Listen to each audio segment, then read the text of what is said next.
Good afternoon, everybody. Before I discuss the situation in Congress, let me say a few things about two important opportunities in our foreign policy. Just now, I spoke on the phone with President Rouhani of the Islamic Republic of Iran. The two of us discussed our ongoing efforts to reach an agreement over Iran's nuclear program. I reiterated to President Rouhani what I said in New York. While there will surely be important obstacles to moving forward, and success is by no means guaranteed, I believe we can reach a comprehensive solution. I've directed Secretary Kerry to continue pursuing this diplomatic effort with the Iranian government. We had constructive discussions yesterday in New York with our partners, the European Union, the United Kingdom, France, Germany, Russia, and China, together with the Iranian foreign minister. Going forward, President Rouhani and I have directed our teams to continue working expeditiously in cooperation with the P5+1 to pursue an agreement. And throughout this process, we'll stay in close touch with our friends and allies in the region, including Israel. Now, we're mindful of all the challenges ahead. The very fact that this was the first communications between an American and Iranian president since 1979 underscores the deep mistrust between our countries, but it also indicates the prospect of moving beyond that difficult history. I do believe that there is a basis for a resolution. Iran's supreme leader has issued a fatwa against the development of nuclear weapons. President Rouhani has indicated that Iran will never develop nuclear weapons. I've made clear that we respect the right of the Iranian people to access peaceful nuclear energy in the context of Iran meeting its obligations. So the test will be meaningful, transparent, and verifiable actions, which can also bring relief from the comprehensive international sanctions that are currently in place. Resolving this issue obviously could also serve as a major step forward in a new relationship between the United States and the Islamic Republic of Iran, one based on mutual interest and mutual respect. It would also help facilitate a better relationship between Iran and the international community, as well as others in the region, one that would help the Iranian people fulfill their extraordinary potential, but also help us address other concerns that could bring greater peace and stability in the Middle East. A path to a meaningful agreement will be difficult, and at this point both sides have significant concerns that will have to be overcome. But I believe we've got a responsibility to pursue diplomacy, and that we have a unique opportunity to make progress with the new leadership in Tehran. I also communicated to President Rouhani my deep respect for the Iranian people. Now, as I said before, this comes on the same day that we can accomplish a major diplomatic breakthrough on Syria, as the United Nations Security Council will vote on a resolution that would require the Assad regime to put its chemical weapons under international control so they can ultimately be destroyed. This binding resolution will ensure that the Assad regime must keep its commitments or face consequences. We'll have to be vigilant about following through, but this could be a significant victory for the international community and demonstrate how strong diplomacy can allow us to secure our country and pursue a better world.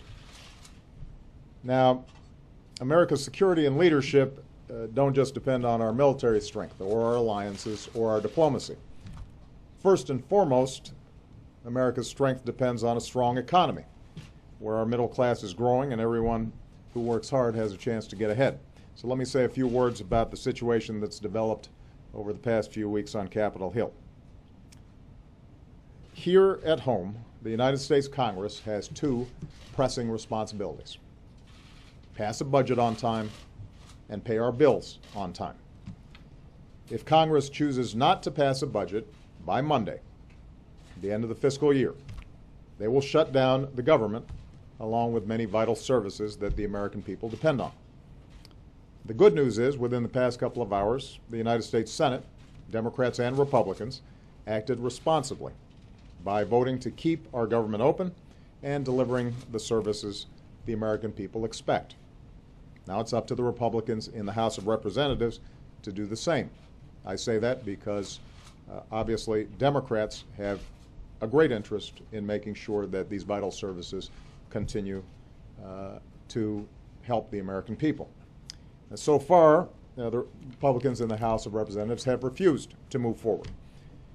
And here's the thing. Unlike the last time they threatened this course of action, this debate isn't really about deficits. In fact, our deficits are falling at the fastest pace that they have in 60 years. By the end of this year, we will have cut our deficits by more than half since I took office. So that's not what this is about. And in fact, if you've been following the discussion, the Republicans in the House don't even make a pretense that that's what this is about. Instead, the House Republicans are so concerned with appeasing the Tea Party that they've threatened a government shutdown or worse unless I gut or repeal the Affordable Care Act. I said this yesterday, let me repeat it. That's not going to happen. More than 100 million Americans currently already have new benefits and protections under the law. On Tuesday, about 40 million more Americans will be able to finally buy quality, affordable health care, just like anybody else. Those marketplaces will be open for business on Tuesday, no matter what, even if there's a government shutdown. That's a done deal. As I've said before, if Republicans have specific ideas on how to genuinely improve the law, rather than gut it, rather than delay it, rather than repeal it, I'm happy to work with them on that through the normal democratic processes. But that will not happen under the threat of a shutdown. So over the next 3 days, House Republicans will have to decide whether to join the Senate and keep the government open or shut it down because they can't get their way on an issue that has nothing to do with the deficit. I realize that a lot of what's taking place right now is political grandstanding, but this grandstanding has real effects on real people. If the government shuts down on Tuesday, military personnel, including those risking their lives overseas for us right now, will not get paid on time. Federal loans for rural communities, small business owners, families buying a home will be frozen. I'm already starting to get letters from people worried that this will have an impact on them directly. Critical research into life-saving discoveries will be immediately halted. The federal government has a large role across the country and touches the lives of millions of people, and those people will be harmed. And even the threat of a shutdown already is probably having a dampening effect on our economy. We saw that the last time these kinds of shenanigans were happening up on Capitol Hill. So to any Republican in Congress who's currently watching, I'd encourage you to think about who you're hurting.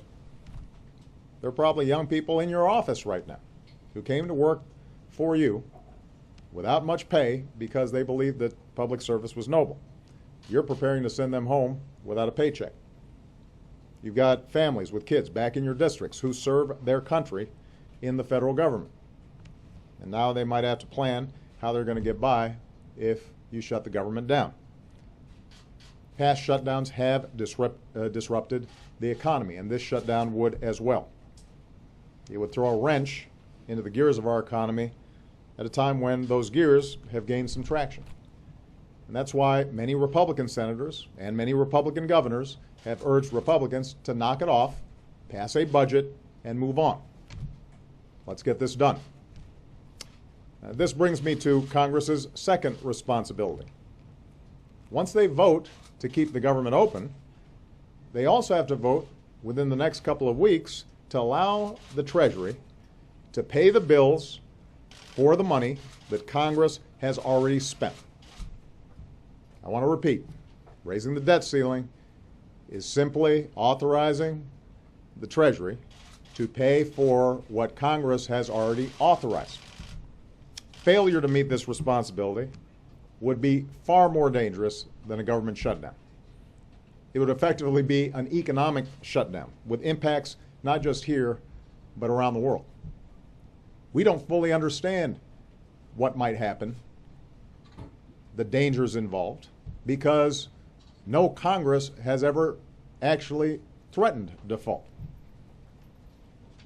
But we know it would have a profound destabilizing effect on the entire economy, on the world economy, because America is the bedrock of world investment. The dollar is the reserve currency.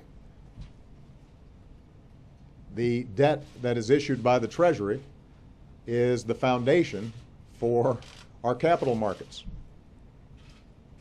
That's why you don't fool with it.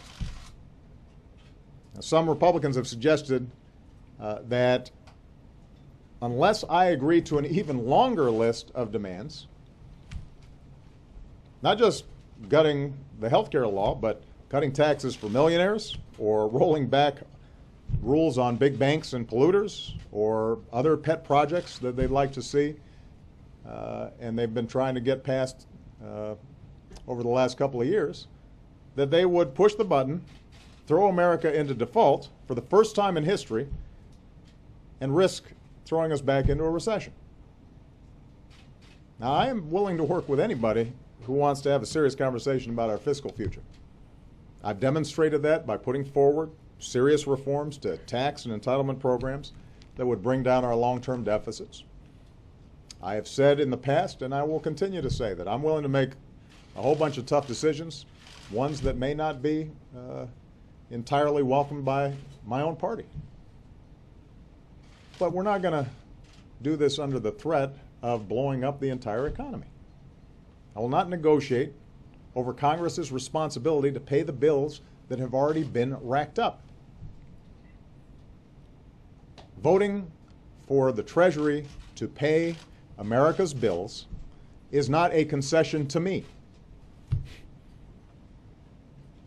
That's not doing me a favor.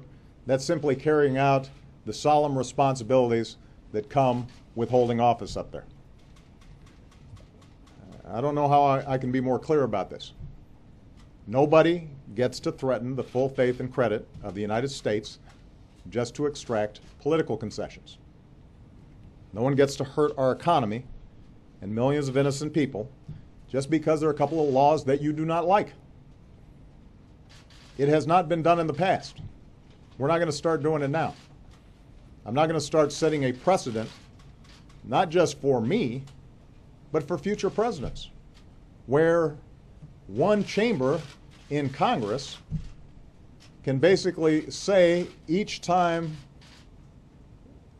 there needs to be a vote to make sure Treasury pays its bills, we're not going to sign it unless our particular hobby horse gets advanced. Imagine if you had a Republican president and a Democratic speaker, and the Democratic speaker said, well, we're not going to pass the debt ceiling unless we raise corporate taxes by 40%, or unless we pass background checks on guns, or whatever other list of agenda items Democrats were interested in.